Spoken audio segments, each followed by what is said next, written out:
नमस्कार साथियों, मैं आपका सत्यम। कैसे हो आप लोग? उम्मीद करते हैं हमारे सभी साथी शानदार ही होंगे और आशा भी है कि हमारे साथी हमेशा शानदार ही बने रहें।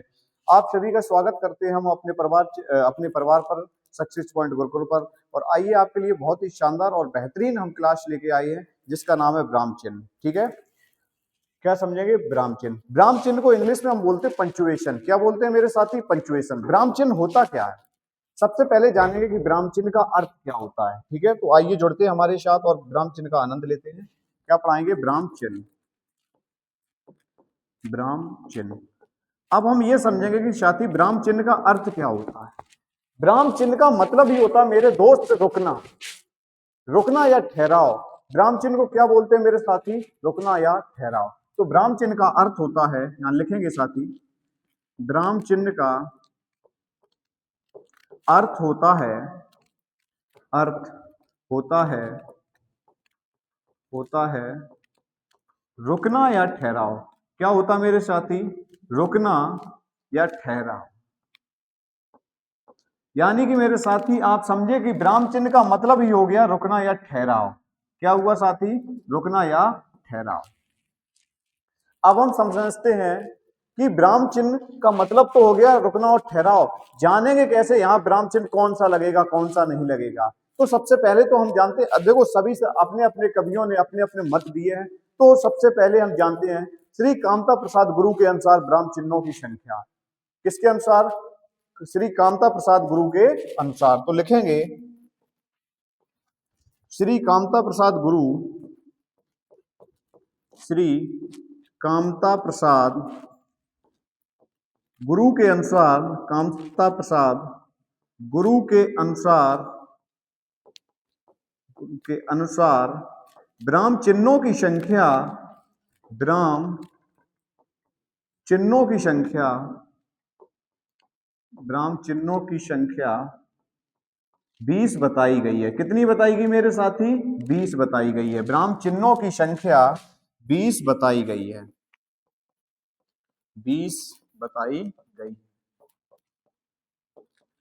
यानी कि जब मेरे दोस्त कामता प्रसाद की बात आ जाए तो आपको कौन सा ऑप्शन चुनना होगा? तो आपको मेरे साथियों 20 वाला ऑप्शन चुनना होगा कि कामता प्रसाद गुरु के अनुसार ब्राह्म चिन्हों की संख्या 20 होती है। मेरे साथियों कितनी होती है? 20।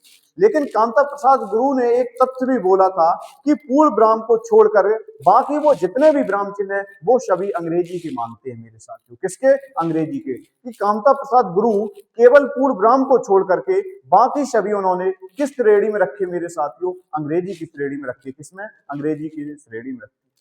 ब्राह्म चिन्हों को अंग्रेजी से लिए हुए मानते हैं कौन? कामता प्रसाद गुरु। तो लिखेंगे ब्राह्म चिन्हों को, ब्राह्म चिन्हों को, चिन्हों को अंग्रेजी से, अंग्रेजी से लिए हुए, लिए हुए हुए मानते हैं, मानते हैं। क्या बोला मैंने साथी? कि ब्राह्म चिन्हों को अंग्रेजों से, अंग्रेजी से लिए हुए मानते हैं। वे केवल पूर्ण ब्राह्म को छोड़कर, वे केवल पूर्ण ब्राह्म को छोड़कर, क्या मेरे साथी? वे केवल पूर्ण ब्राह्म को छोड़कर, पूर्ण ब्राह्म को छोड़कर, पूर्ण ब्राह्म को छोड़कर, छोड़कर बाकी सभी, बाकी सभी, बाकी सभी ब्राह्म चिन्ह, ब्राह्म चिन्ह अंग्रेजी के माने जाते हैं। किसके मेरे साथी? अंग्रेजी के माने जाते हैं, माने जाते हैं। यानी कि हमने क्या जाना कि जो हमारा पूर्ण ब्राह्म है इसके अतिरिक्त जितने भी हमारे ब्राह्म चिन्ह हैं मेरे साथी वो सभी अंग्रेजी भाषा के जोड़े, अंग्रेजी भाषा से लिए गए। किससे? अंग्रेजी भाषा से लिए गए। तो सबसे पहला हम जानते हैं, कौन सा जानेंगे? सबसे पहले हम जानेंगे अल्पविराम। पहला पढ़ेंगे कौन मेरे साथी? अल्पविराम। अब हम ये जानेंगे कि अल्पविराम होता क्या। अल्पविराम, क्या समझेंगे साथी? हेडिंग डालेंगे अल्प विराम। अब आपको यह समझना होगा कि अल्प का मतलब ही होता है कम। क्या होता है मेरे साथी? जहां अल्प शब्द आ जाए तो आप वहां तुरंत समझ जाओगे कि अल्प का मतलब ही है कम, और विराम का मतलब है ठहराव। क्या मेरे साथी? अल्प का मतलब ही हो गया कम और विराम का मतलब हो गया ठहराव। यानी कि मेरे साथी जहां शब्द में ही परिभाषा ली गई हो तो आप अपने आप समझ जाओगे कि अल्प विराम यानी कि कम ठहराव। क्या मेरे साथी? कि कम ठहराव। जहां कम ठहराव हो वहां हमेशा साथी क्या होगा? अल्प विराम होगा। कौन सा होगा मेरे साथी? अल्प विराम। अल्प विराम का चिन्ह क्या होता है? ये अल्प विराम का चिन्ह होता है। तो अल्प विराम की हम परिभाषा क्या लिखेंगे? जहां या जिस विराम में थोड़ी देर के लिए रुका जाए, थोड़ी देर के लिए रुका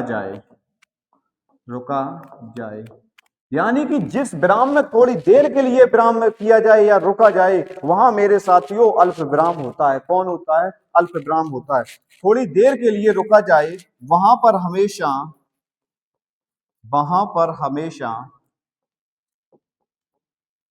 अल्प विराम होता है। वहां पर हमेशा अल्प विराम होता है। अल्प विराम होता है। अब हम समझेंगे कि अल्प विराम कहां कहां प्रयोग किया जाता है। क्या समझेंगे? अभी तो हम यहां इसकी परिभाषा समझे कि अल्प का मतलब ही होता है कम और विराम का मतलब होता है ठहराव। जहां मेरे साथी कम ठहराव हो वहां हमेशा अल्प विराम होगा। कौन होगा मेरे साथी? अल्प विराम होगा। अब हम समझेंगे कि एक से अधिक वस्तुओं को दर्शाने के लिए भी अल्प विराम का प्रयोग किया जाता है। किसका मेरे साथी? जब हमारी वस्तुएं एक से अधिक हो जाएं और जहां एक से अधिक वस्तुएं हो वहां पर हमेशा अल्प विराम प्रयोग किया जाता है। तो इंपॉर्टेंट पॉइंट यहां लिखेंगे, जब वस्तुएं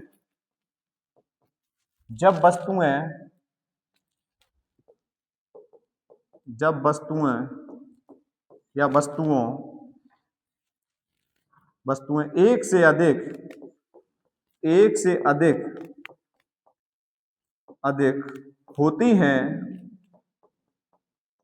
होती हैं तो वहां पर अल्प विराम प्रयोग किया जाता है। वहां पर अल्प विराम प्रयोग किया जाता है। कौन सा मेरे साथी? अल्प विराम प्रयोग किया जाता है। अल्प विराम प्रयोग किया जाता है।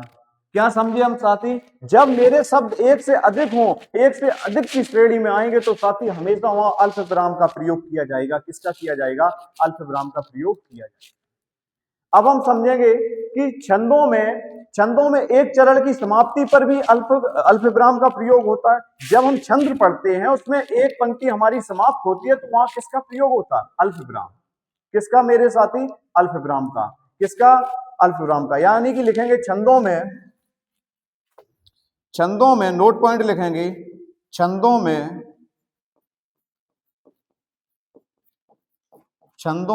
क्या समझे? जब छंदों में एक पंक्ति समाप्त होती है, क्या समझे? छंदों में एक पंक्ति या फिर एक चरण, ठीक है, क्या लिखेंगे? छंदों में एक चरण समाप्त होने पर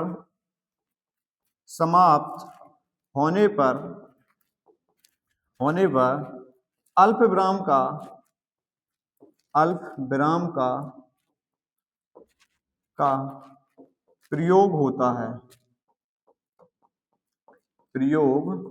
है। क्या समझे मेरे साथी? कि जब हम छंद को पढ़ते हैं उसमें पहला चरण समाप्त होता है तो वहां पर हमेशा मेरे साथियों अल्प विराम का प्रयोग होता है। किसका? अल्प विराम का। अब हम समझेंगे इसके उदाहरण। क्या समझेंगे? उदाहरण के लिए हम समझेंगे रोहन, सोहन,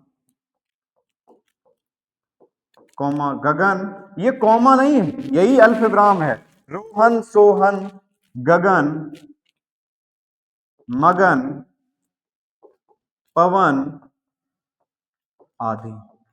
यानी कि आप मेरे साथी समझे होंगे कि जब एक से अधिक शब्द दर्शाया जाए, एक से अधिक शब्द दर्शाया जा रहा है तो वहां अल्प विराम होगा। यानी कि हमने बोला रोहन और सोहन, यानी कि रोहन और सोहन, हम थोड़े समय के लिए रुके, यही हमारा अल्प विराम है साथियों। क्या है? अल्प विराम। आप पढ़िए रोहन सोहन। जहां हमें ठहराव की प्राप्ति होती है मेरे साथियों, वहां पर अल्प विराम होता है। कौन सा? अल्प विराम होता है। यानी कि हम इस क्लास को इतने गहराई से ले रहे हैं कि आप किसी भी एग्जाम के लिए अगर हिंदी आपको जरूरत है तो इससे बाहर कोई भी क्लास लेने की जरूरत आपको नहीं है। यानी कि बोलते हैं ना, शुरू से लेके अंत तक तो विराम चिन्ह शुरू से अंत तक ही आपको पढ़ाए जाएंगे। विराम चिन्ह ही नहीं, आपको संपूर्ण हिंदी इस तरीके से पढ़ाई जा रही मेरे साथी कि किसी भी एग्जाम के लिए हमारी ये प्लेलिस्ट देखिए और आपको संपूर्ण हिंदी पढ़ने का और समझने का मौका मिलेगा उससे। अब हम समझते हैं अल्प विराम के बाद अर्ध विराम। कौन सा मेरे साथी? अर्ध विराम। अल्प विराम आपने बहुत ही बेहतरीन तरीके से समझा साथियों। अब हम समझते हैं अर्ध विराम। अर्ध विराम। अब अर्ध विराम का चिन्ह क्या होता है? अर्ध विराम का चिन्ह ये होता है, यानी कि तो आप समझिए अर्ध, अर्ध का मतलब आधा और विराम का मतलब ठहराव। जहां आधा ठहराव हो। क्या? जब किसी वाक्य को कहते हुए हल्का सा विराम लेना हो, जब किसी वाक्य को कहते हुए हल्का सा विराम लेना हो, क्या लिखेंगे मेरे साथी? जब किसी वाक्य को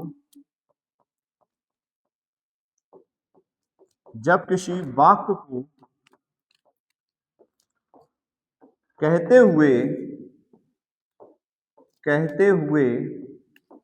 हल्का सा ठहराव लेना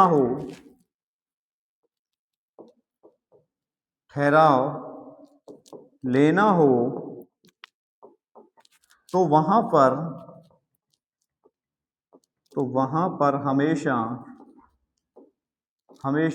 अर्ध विराम होता है। वहां पर हमेशा कौन होता है मेरे साथी? कौन सा विराम प्रयोग किया जाता है? अर्ध विराम प्रयोग किया जाता है। कौन सा? अर्ध विराम प्रयोग किया जाता है। क्या समझे हम साथी? कि जब किसी वाक्य को कहते हुए हल्का सा ठहराव लेना हो, जहां हल्का सा ठहराव लेना होगा मेरे साथियों, वहां पर आपको किसका प्रयोग करना पड़ेगा? अर्ध विराम। इस चिन्ह का प्रयोग मिश्र वाक्य और संयुक्त वाक्य के लिए भी करते हैं। किसमें? इस विराम का प्रयोग लिखेंगे, इस विराम का प्रयोग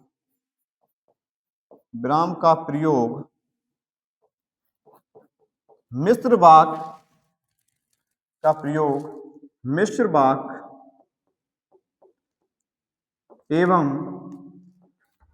एवं संयुक्त वाक्य। क्या समझे हम साथी? संयुक्त वाक्य।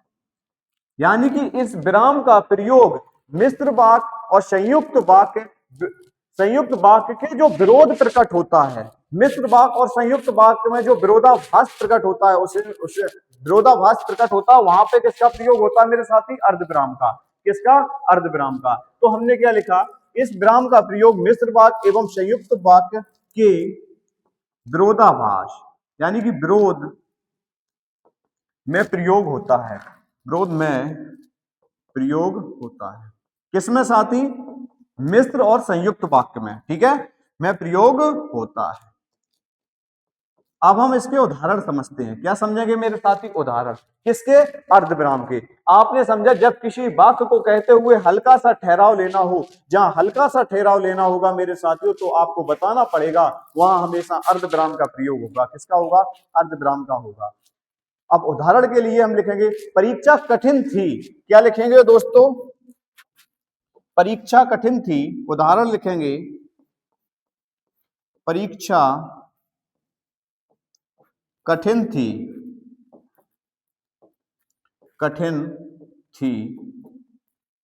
अब यहां लगेगा अर्ध विराम। क्या मेरे साथी?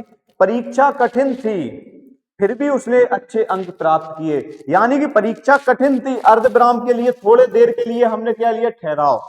परीक्षा कठिन थी, फिर भी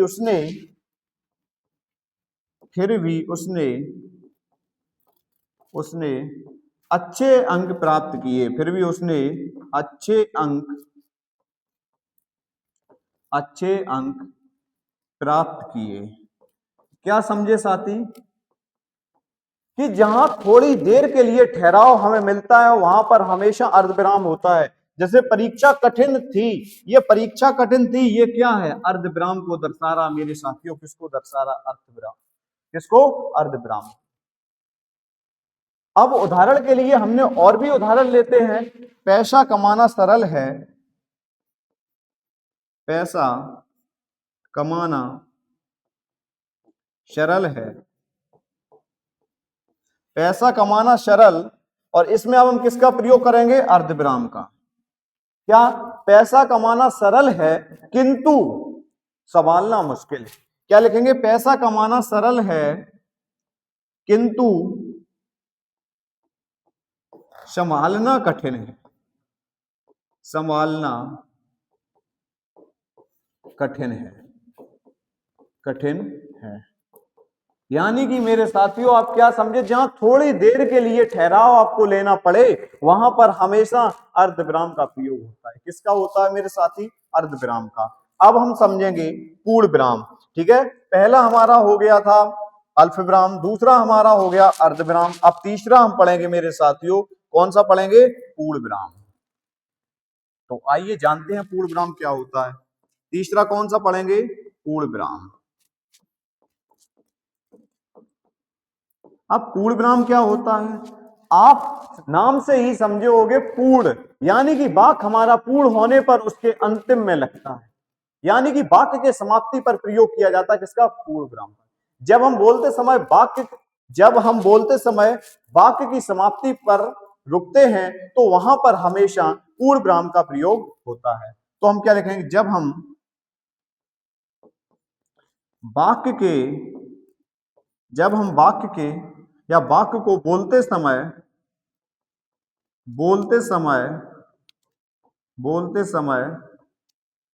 वाक्य के समाप्ति पर या समाप्त होने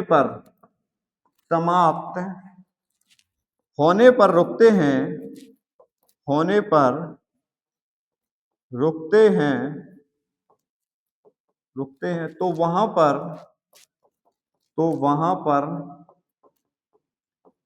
पर हमेशा पूर्ण विराम का प्रयोग होता है। किसका साथी, पूर्ण विराम का प्रयोग होता है, पूर्ण विराम का प्रयोग होता है। क्या समझे कि वाक्य जब भी हमारा समाप्त होता है तो वहां पर हमेशा पूर्ण विराम प्रयोग होता है। कौन सा मेरे साथी, पूर्ण विराम। अब हम जानेंगे कि पूर्ण विराम का चिन्ह क्या है। ये क्या है, पूर्ण विराम को दर्शा रहा है साथियों। इसके उदाहरण लेंगे, बहुत ही आसान और बहुत ही सुंदर तरीके से समझते हैं। उदाहरण इसके हो जाएंगे, मोहन बाजार जाता है। क्या लिया मैंने साथी, मोहन बाजार जाता है। अब आपने देखा मोहन बाजार जाता है, हमारा वाक्य समाप्त हो गया, और जहां हमारा वाक्य समाप्त हो जाए साथियों वहां पर हमेशा किसका प्रयोग होता है, पूर्ण विराम का। जैसे रोहन घर जाता है, रोहन घर जाता है, रोहन घर जाता। आपने देखा कि पूरा वाक्य हमारा समाप्त हो गया, उसने अपनी बात को पूरा रखा, और जहां बात पूरी हो जाए, जहां हमारा वाक्य पूरा हो जाए वहां मेरे साथियों पूर्ण विराम का प्रयोग होता है। किसका, पूर्ण विराम का प्रयोग होता है। उदाहरण के लिए हम लिखेंगे, अजय मेहनत से पढ़ता है। क्या लिखेंगे, अजय मेहनत से पढ़ता है। अब आपने देखा कि यह वाक्य हमारा पूरा हो गया, और जहां वाक्य हमारा पूरा हो मेरे साथियों वहां पर हमेशा पूर्ण विराम का प्रयोग होता है। किसका होता है, पूर्ण विराम का प्रयोग होता है। यानी कि वाक्य के समाप्ति पर जब जो विराम चिन्ह लगाते हैं वो हमेशा मेरे साथी पूर्ण विराम का चिन्ह लगाते हैं, और हमने आपको बताया पूर्ण विराम किस तरीके से लगाया जाता है। अब हम पूर्ण विराम के बाद पढ़ेंगे, हम चौथा पढ़ेंगे प्रश्नवाचक। कौन सा, प्रश्नवाचक। ठीक है, अब पढ़ते हैं चौथा, प्रश्नवाचक। प्रश्नवाचक विराम चिन्ह। कौन सा मेरे साथी? प्रश्नवाचक, प्रश्नवाचक विराम चिन्ह।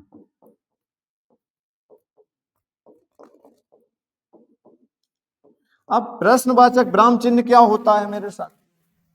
पूर्ण विराम तो हम बहुत अच्छे से समझे, अब हम समझेंगे प्रश्नवाचक। प्रश्नवाचक क्या होता है? जब वाक्य में प्रश्नवाचक को समझ रहे, किसको साथी? प्रश्नवाचक को। जब वाक्य में कौन, क्या, कब, कैसे, कहां जैसे शब्द आते हैं तो वहां पर हमेशा मेरे साथी प्रश्नवाचक विराम चिन्ह का प्रयोग होता है। किसका? प्रश्नवाचक विराम चिन्ह का प्रयोग होता है। कहां पर? जहां पर हमेशा कौन, क्या, कब, कैसे, कहां कहने का मतलब जहां प्रश्नवाचक शब्द आते हैं वहां पर मेरे साथी हमेशा प्रश्नवाचक विराम चिन्ह का प्रयोग होता है। किसका होता है? प्रश्नवाचक चिन्ह का प्रयोग होता है। तो आइए समझते हैं और लिखते हैं मेरे साथियों। जहां पर हमेशा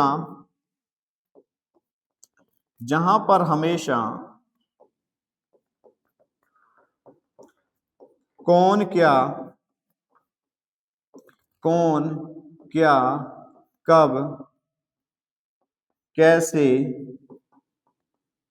कैसे, कहां आदि शब्द वाक्य में आते हैं, आदि शब्द वाक्य में आते हैं या प्रयोग होते हैं, वाक्य में प्रयोग होते हैं, वहां पर हमेशा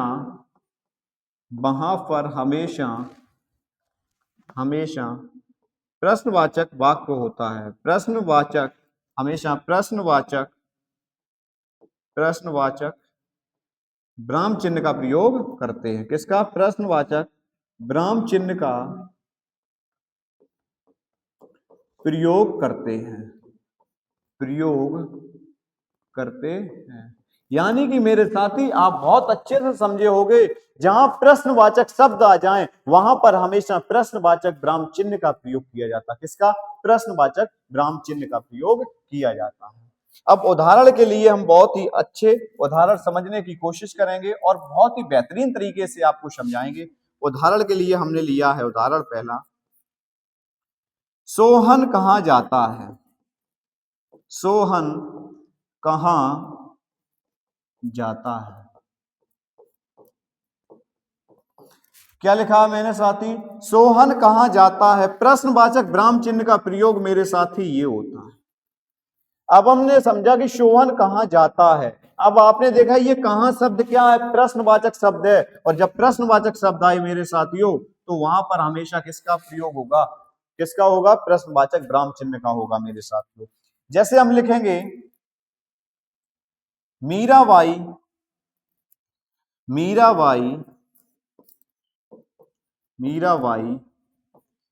क्या लिखती है?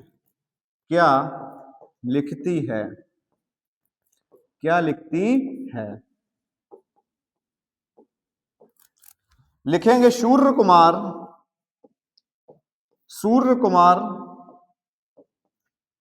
कब शतक मारेगा? कब शतक मारेगा? यानी कि मेरे साथियों आपको बहुत ही अच्छे तरीके से समझ में आया होगा कि जहां पर हमारा प्रश्नवाचक शब्द आ जाए, जहां प्रश्नवाचक शब्द आते हैं वहां पर हमेशा मेरे साथियों प्रश्नवाचक विराम चिन्ह का प्रयोग होता है। और प्रश्नवाचक विराम चिन्ह किस प्रकार से लगाया जाता है मैंने आपको बहुत ही बेहतरीन और बहुत ही आसान तरीके से समझाने की कोशिश की है। जैसे आपने देखा उदाहरण, सोहन कहाँ जाता है। अब हमने क्या देखा? कहाँ, ये हमारा प्रश्नवाचक शब्द है और जहां प्रश्नवाचक शब्द आ जाए साथियों वहां पर हमेशा प्रश्नवाचक किसका प्रयोग करते हैं? विराम चिन्ह का प्रयोग करते हैं। मीराबाई क्या लिखती है? अब ये क्या शब्द क्या है? प्रश्नवाचक शब्द है। और जहां प्रश्नवाचक शब्द आए मेरे साथियों तो आपसे बेहतरीन अब कौन जान पाएगा कि वहां प्रश्नवाचक विराम चिन्ह का प्रयोग करते हैं। अब हम पांचवा पढ़ेंगे विस्मयवाचक विराम चिन्ह। कौन सा? विस्मयवाचक। आइए समझते हैं इसको भी बहुत अच्छे से मेरे साथियों। कौन सा समझेंगे? विस्मयवाचक। पांचवा लिखा जाएगा मेरे साथियों विस्मयवाचक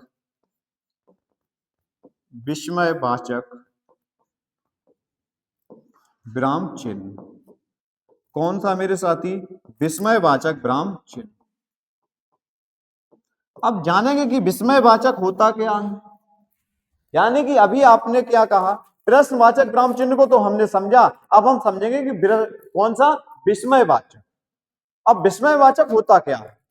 इस चिन्ह का प्रयोग, यानी कि विस्मयवाचक चिन्ह का प्रयोग हमेशा, यहां लिखेंगे, इस चिन्ह का प्रयोग, सबसे पहले तो हम ये समझते हैं विस्मयवाचक चिन्ह होता क्या है। विस्मयवाचक चिन्ह को हम पूर्ण विराम की तरह से लगाते हैं और इसमें नीचे बिंदी रखी जाती है। विस्मयवाचक विराम चिन्ह क्या हो गया? ये हो गया। यानी कि लिखेंगे इस चिन्ह का प्रयोग हमेशा, इस चिन्ह का प्रयोग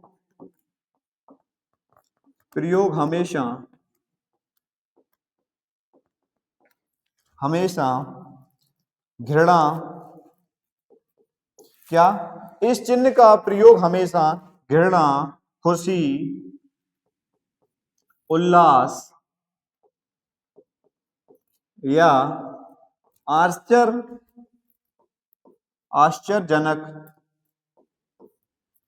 आश्चर्यजनक वाक्यों में करते हैं,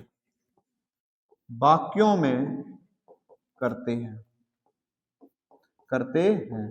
उदाहरण के लिए हम समझेंगे, यानी कि आश्चर्यजनक शब्द आ जाएं, जैसे हमने बोला घृणा, हर्ष, उल्लास, खुशी, दुखी, इन सभी में मेरे साथियों विस्मयवाचक विराम चिन्ह का प्रयोग होगा। किसका होगा?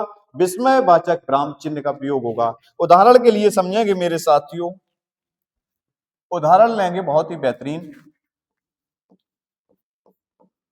अरे आप कहां जा रहे? अरे आप कौन हो? आपने देखा कि अरे, जो अरे शब्द आया ये क्या है? विस्मयबोधक, यानी कि कौन सा? विस्मयवाचक विराम चिन्ह है। और जहां विस्मयवाचक आ जाए तो वहां पर आप तो खुद ही समझ जाओगे, जहां आश्चर्यजनक शब्द हो तो वहां पर हमेशा विस्मयवाचक विराम चिन्ह होता है। कौन होता मेरे साथी? विस्मयवाचक विराम चिन्ह होता है। जैसे हम लिखेंगे अरे वह पास हो गया, अरे वह पास हो गया। अब आप ये समझोगे कि इसमें आपने प्रश्नवाचक भी प्रयोग कर दिया, लेकिन हम यहां देख रहे हैं, इसमें कंफ्यूज नहीं होना है आपको। उदाहरण के लिए हम और लिखेंगे, अरे सीएसके मैच जीत गई।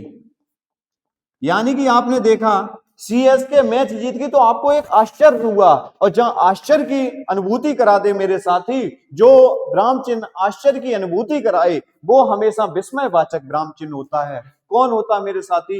विस्मयवाचक विराम चिन्ह होता है। अरे सीएसके मैच जीत गई।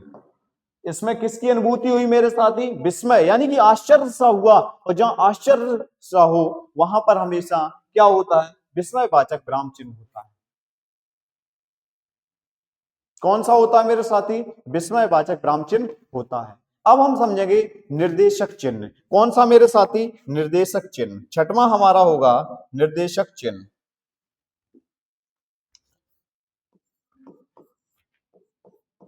यानी कि 5 हम बहुत ही बेहतरीन तरीके से समझे, और छठवां समझेंगे निर्देशक चिन्ह। निर्देशक चिन्ह कैसा होता है? ये निर्देशक चिन्ह होता है, यानी कि योजक चिन्ह भी ऐसा होता है, योजक चिन्ह से थोड़ा बड़ा। यानी कि अभी आप योजक चिन्ह पढ़ोगे, योजक चिन्ह से भी बड़ा होता है निर्देशक चिन्ह।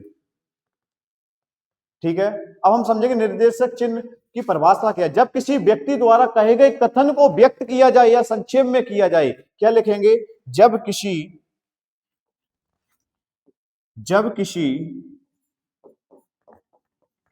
व्यक्ति द्वारा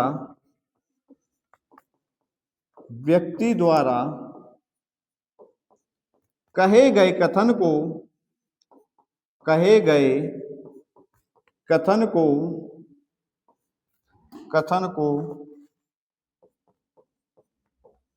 संक्षेप रूप देते हैं देते हैं, तो वहां पर हमेशा, तो वहां पर हमेशा, हमेशा कौन सा विराम चिन्ह होता है? निर्देशक चिन्ह होता है। वहां पर हमेशा किसका प्रयोग करते हैं मेरे साथियों? निर्देशक चिन्ह का प्रयोग करते हैं। निर्देशक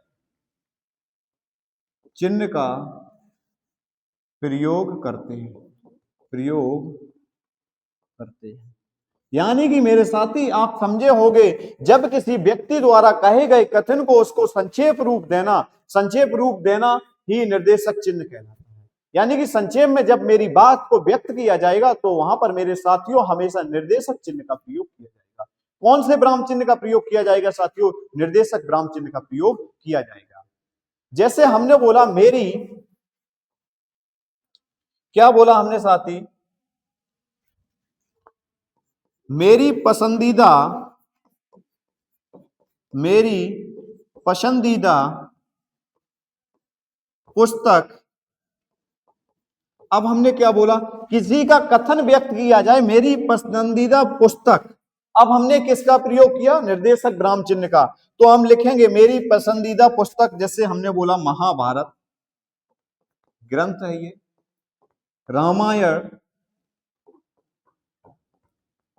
रामायण, कामायनी, कामायनी, यामा, ये सब क्या? मेरी पसंदीदा पुस्तक महाभारत, रामायण, कामायनी, यामा। अब हमने देखा इसको हमने एक संक्षेप रूप दिया, और जहां संक्षेप रूप दिया जाए उसकी वाक्य को संक्षेप रूप के लिए व्यक्त किया जाए मेरे साथियों, तो वहां पर हमेशा निर्देशक चिन्ह का प्रयोग किया जाता है। किसका? निर्देशक चिन्ह। यानी कि वाक्य को विस्तृत रूप देना, संक्षेप का मतलब ही होता है मेरे प्यारों किसका? विस्तृत रूप देना। कौन सा रूप? विस्तृत रूप। अब हम समझेंगे, जैसे हमने बोला जयशंकर प्रसाद, किसी व्यक्ति को ले लें उसकी डिटेल करना हो, जैसे जयशंकर प्रसाद, क्या हमने लिया साथी? जयशंकर प्रसाद, जयशंकर प्रसाद, क्या लिखा? जयशंकर प्रसाद। जब जयशंकर प्रसाद इनकी जैसे रचनाएं लिखनी हो तो आप निर्देशक चिन्ह का प्रयोग करोगे। किसका मेरे साथी? निर्देशक चिन्ह का। जैसे आपने लिख दी इनकी कंकाल, क्या लिख दी? कंकाल। क्या लिखी साथियों आपने? कंकाल लिखी। ठीक है, ये क्या है? जैसे आपने निर्देशक चिन्ह का प्रयोग किया, जयशंकर प्रसाद, कंकाल। अब इन्हीं की और भी लेते हैं, तितली, तितली। यानी कि आप मेरे साथियों समझे, किसी भी वाक्य को या किसी की भी व्यक्ति के दिए गए कथन को विस्तृत रूप देना हो मेरे साथियों, तो वहां पर हमेशा निर्देशक चिन्ह का प्रयोग होता है। किसका? निर्देशक विराम चिन्ह का प्रयोग होता है। अब हम पढ़ेंगे उद्धरण चिन्ह। क्या पढ़ेंगे मेरे साथियों? सातवां पढ़ेंगे उद्धरण, सातवां पढ़ेंगे उद्धरण, उद्धरण चिन्ह। उद्धरण चिन्ह को ही बोलते हैं अवतरण चिन्ह। क्या बोलते हैं मेरे साथी? अवतरण चिन्ह, अवतरण चिन्ह। इसका चिन्ह होता है इस प्रकार से, इस प्रकार से मेरे साथियों उद्धरण चिन्ह लगाया जाता है। उद्धरण चिन्ह भी मेरे साथी दो प्रकार के होते हैं, एक होता है इकहरा उद्धरण चिन्ह, एक होता है दोहरा उद्धरण चिन्ह। ये आप देख रहे हैं, ये हो गया हमारा इकहरा उद्धरण चिन्ह, और ये मेरे साथी हो गया दोहरा उद्धरण चिन्ह। कौन सा हो गया? इकहरा और दोहरा उद्धरण चिन्ह। यानी कि उद्धरण चिन्ह को भी हम दो भागों में बांट रखे। अब हम समझेंगे कि उद्धरण चिन्ह होता क्या। जब किसी कथन को जैसे का तैसा लिखा जाए, क्या लिखेंगे साथी? जब किसी कथन को, जब किसी कथन को, किसी कथन को जैसे का तैसा, जैसे का तैसा, तैसा रूप दिया जाए, रूप दिया जाए, दिया जाए, तो वहां पर हमेशा, तो वहां पर हमेशा उद्धरण चिन्ह का प्रयोग होता है। किसका? उद्धरण चिन्ह का प्रयोग होता है। उद्धरण चिन्ह का प्रयोग होता है, प्रयोग होता है। यानी कि मेरे साथी कि हम किसी भी वाक्य को यानी कि किसी भी तत्व को जैसा का तैसा रख रहे हैं मेरे साथियों, तो वहां पर हमेशा उद्धरण चिन्ह का प्रयोग होता है। किसका होता है? उद्धरण चिन्ह का प्रयोग होता है। जैसे हमने बोला उसने अपनी परियोजना को हरित क्रांति कहा। क्या उदाहरण के लिए हम लिखेंगे मेरे साथियों, उसने, उदाहरण यहां लिखेंगे, उसने अपनी परियोजना को, अपनी परियोजना को हरित ऊर्जा कहा। क्या कहा मेरे साथी? हरित ऊर्जा कहा। अब आपने देखा कि आपका वाक्य जो ज्यों का त्यों रखा गया, उसका कथन जो है उसको आप उद्धरण चिन्ह में बंद कर दोगे। किसमें? उद्धरण चिन्ह में। यानी कि आपने बोला उसका जो इंपॉर्टेंट वाक्य यानी कि पॉइंट मिलता है उसको ही हम आप क्या कर देते हो? उद्धरण चिन्ह में बंद कर देते हो। जैसे उसने अपनी परियोजना को हरित ऊर्जा कहा है। अब यह हरित ऊर्जा ज्यों का त्यों उसने रखा है, तो इसको हमने उद्धरण चिन्ह में परिवर्तित किया। किसमें मेरे साथी? उद्धरण चिन्ह में। जैसे मैंने निराला जी की जूही की कली की कविता पढ़ी। मैंने क्या लिखा? मैंने निराला जी की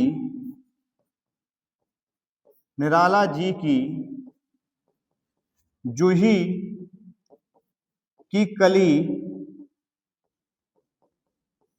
जूही की कली, ये आपने देखा जूही की कली जो है इसको आप इकहरा उद्धरण चिन्ह में बंद कर दोगे। किसमें मेरे साथी? इकहरा उद्धरण चिन्ह में। ठीक है, तो आप क्या समझे? मैंने निराला जी की जूही की कली की कविता पढ़ी, की कविता पढ़ी। यानी कि आप समझे मेरे साथियों, उद्धरण चिन्ह को भी आपने दो भागों में बांट रखा। इसको बोलते हैं इकहरा उद्धरण चिन्ह और इसको बोलते हैं दोहरा उद्धरण चिन्ह। यानी कि इकहरा और उद्धरण कौन दो प्रकार से होते हैं? एक तो हो गया आपका इकहरा और दूसरा हो गया दोहरा उद्धरण चिन्ह। ये हमने 7 उद्धरण चिन्ह बहुत ही आसान तरीके से समझे। अब हम 8वां समझते हैं, योजक चिन्ह। कौन सा मेरे साथी? योजक चिन्ह। आइए समझते हैं योजक चिन्ह होता क्या। हेडिंग डालेंगे 8वां, योजक चिन्ह। योजक चिन्ह क्या होता है? आइए समझते हैं। योजक चिन्ह का प्रयोग, योजक चिन्ह का प्रयोग विलोम शब्द, विलोम शब्द, क्या समझे मेरे साथी? यानी कि योजक चिन्ह हमेशा विलोम शब्द, जहां विलोम शब्द प्रयोग होते हैं वहां भी रखा जाता है। विलोम शब्द हो या समानार्थक शब्द हो, क्या समानार्थक शब्द भी हो या तुलना वाले शब्द हो, तुलनावाचक शब्दों में हम क्या समझे? योजक चिन्ह का प्रयोग। सबसे पहले तो जानेंगे योजक चिन्ह। आपने देखा निर्देशक चिन्ह से छोटा होता है, जो निर्देशक चिन्ह जैसा ही लगता है लेकिन छोटे रूप में होता है मेरे साथियों, वो कौन सा चिन्ह होता है? योजक चिन्ह होता है। तो हम क्या लिखेंगे? योजक चिन्ह का प्रयोग विलोम शब्द, समानार्थक शब्द, ठीक है, यानी कि विलोम शब्द, समानार्थक शब्द, समानार्थक शब्द, तुलनावाचक शब्द, तुलनावाचक शब्द, शब्दों में किया जाता है। तुलनावाचक शब्दों में किया जाता है, किया जाता है। यानी कि अब उदाहरण लेंगे मेरे साथियों। उदाहरण के लिए बहुत अच्छे से समझते हैं हम लोग। क्या हमने समझा? या तो वो विलोम शब्द होने चाहिए या समानार्थक शब्द हो मेरे साथियों, या तुलनावाचक शब्द हो। जैसे हमने बोला समानार्थक शब्द, उदाहरण के लिए ले लेते हैं, धीरे धीरे, धीरे धीरे। अब आपने देखा जहां समान शब्द हो इसके बीच में मेरे साथियों किसका प्रयोग किया गया? किसका किया गया? योजक चिन्ह का। जैसे हमने बोला माता पिता, माता पिता, शुभ लाभ, ये आपने देखा कि वो विलोम शब्द आया और विलोम शब्द में किसका प्रयोग हुआ? योजक चिन्ह का। शुभ लाभ, सुख दुख, सुख सुख दुख, दिन रात, दिन रात। यानी कि आप समझे, या तो वो विलोम शब्द हो या समानार्थक शब्द हो या फिर तुलनावाचक शब्द हो, तो वहां पर हमेशा योजक चिन्ह का प्रयोग होता है। जैसे धीरे धीरे, माता पिता, शुभ लाभ, सुख दुख, दिन रात, भूखा प्यासा, भूखा प्यासा। मेरे साथियों, जब भी ऐसे शब्दों की आपको अनुभूति हो तो मेरे साथियों वहां पर हमेशा योजक चिन्ह का प्रयोग होता है। किसका होता मेरे साथियों? योजक चिन्ह का प्रयोग होता है। तो उम्मीद करते हैं मेरे साथियों को बहुत अच्छे से योजक चिन्ह समझ में आया होगा। अब हम समझते हैं विवरण चिन्ह। क्या समझेंगे मेरे साथियों? 9वां समझेंगे बहुत ही बेहतरीन तरीके से, विवरण चिन्ह। विवरण चिन्ह समझेंगे कि विवरण चिन्ह का प्रयोग किस प्रकार से करते हैं। विवरण चिन्ह, विवरण चिन्ह का प्रयोग यानी कि विवरण चिन्ह को इस तरीके से दर्शाया जाता है। विवरण चिन्ह ये है। ये कौन सा चिन्ह है मेरे साथी? विवरण चिन्ह है। जब किसी कथन को विस्तार रूप दिया जाए, क्या? जब किसी कथन को विस्तार रूप में व्यक्त किया जाए, तो उदाहरण के लिए परिभाषा लिखेंगे सबसे पहले। जब किसी कथन को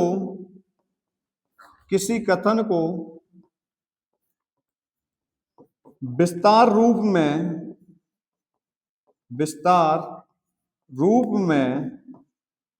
व्यक्त किया जाए,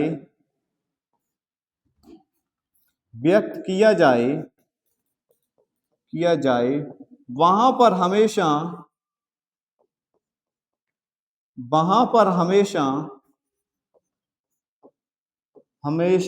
कौन सा चिन्ह पढ़ रहे हैं मेरे साथियों? विवरण चिन्ह का प्रयोग किया जाता है। किसका? विवरण चिन्ह का प्रयोग किया जाता है। किसका मेरे साथी? विवरण चिन्ह का प्रयोग किया जाता है। यानी कि आप समझे मेरे साथियों, या किसी का कथन हो या किसी का वाक्य हो, उसको संक्षेप रूप देना यानी कि विस्तृत में व्यक्त करना ही तो क्या? विवरण चिन्ह कहलाता है। यानी कि जब किसी कथन को विस्तार रूप दो, जैसे हमने बोला निबंध लिखो, विस्तार रूप किस प्रकार से देंगे? निबंध लिखो। उदाहरण के लिए लिखेंगे निबंध लिखो, निबंध लिखो, निबंध लिखो। अब यहां पर क्या है? इसका विस्तार करना है मेरे साथियों। जहां विस्तार करना हो तो वहां पर हमेशा विवरण चिन्ह का प्रयोग होता है। और भी उदाहरण लेना चाहेंगे मेरे साथियों। निबंध लिखो, या सर्वनाम के 6 प्रकार होते हैं। सर्वनाम के 6 प्रकार होते हैं। अब आप क्या करोगे मेरे साथियों? विवरण चिन्ह का प्रयोग लगाओगे, यानी कि संक्षेप में विस्तार करोगे। अब इसके 6 प्रकार लिखोगे। जैसे हमने बोला संज्ञा के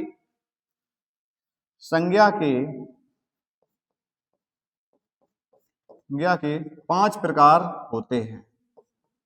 5 प्रकार किसके अनुसार? आधुनिक हिंदी के अनुसार संज्ञा के 5 प्रकार होते हैं। अब आप किसका प्रयोग करोगे मेरे साथियों? किसका करोगे? विवरण चिन्ह का प्रयोग करोगे। तो उम्मीद करते हैं मेरे साथियों को यह क्लास बहुत ही शानदार तरीके से समझ में आई होगी। यह हमारा पहला भाग था विवरण यानी कि विराम चिन्ह का। अब हम आपके लिए दूसरी क्लास बहुत ही शानदार तरीके से लेके आएंगे। तो आशा और उम्मीद करते हैं हमारे सभी साथियों से कि हमारी क्लास से जुड़े रहिए और अपने हिंदी को बहुत ही अलग उच्च लेवल की मजबूती देते रहिए। धन्यवाद।